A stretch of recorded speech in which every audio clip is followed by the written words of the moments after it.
5M TV Sénégal. mbokk yi siifur 5M TV Sénégal dal leen ak jàmm. Cheikh Bara Ndiaye di am ñaankat nekk koo xam ne ku ñu ràññee la ci Sénégal moom nag mu génn di tal ab bal am sénégalais yoo xam ne ñu ngi wax ne Cheikh Bara Ndiaye li mu def du yëfi mag ndax maanaam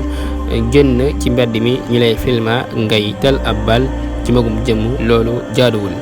loolu nag di firndeel ne Sénégal moom boo fi nekkee loo def ñu wax loo deful rek ñu wax ndax maanaam li mu def dara nekku ci dëgg yàlla maanaam dital ab bal rek taxul nga ñàkk fayda taxul tamit maanaam nga ñàkk fulla loolu daal dëgg yàlla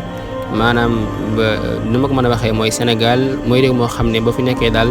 da ngay def li nga bëgg a def rek soo ko deful da ngay sonn ndax nit yi moom loo def ñu wax loo deful rek ñu wax kon da ngay def li nga bëgg a def rek soo ko deful doo def dara. Cheikh Bara Ndiaye nag li mu def mën nañoo wax dara nekku ci ndax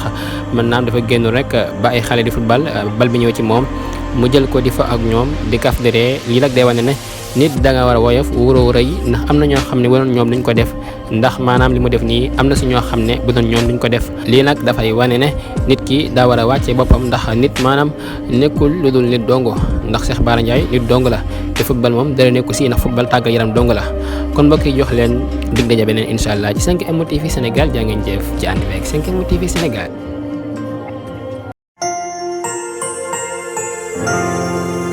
5M TV Sénégal.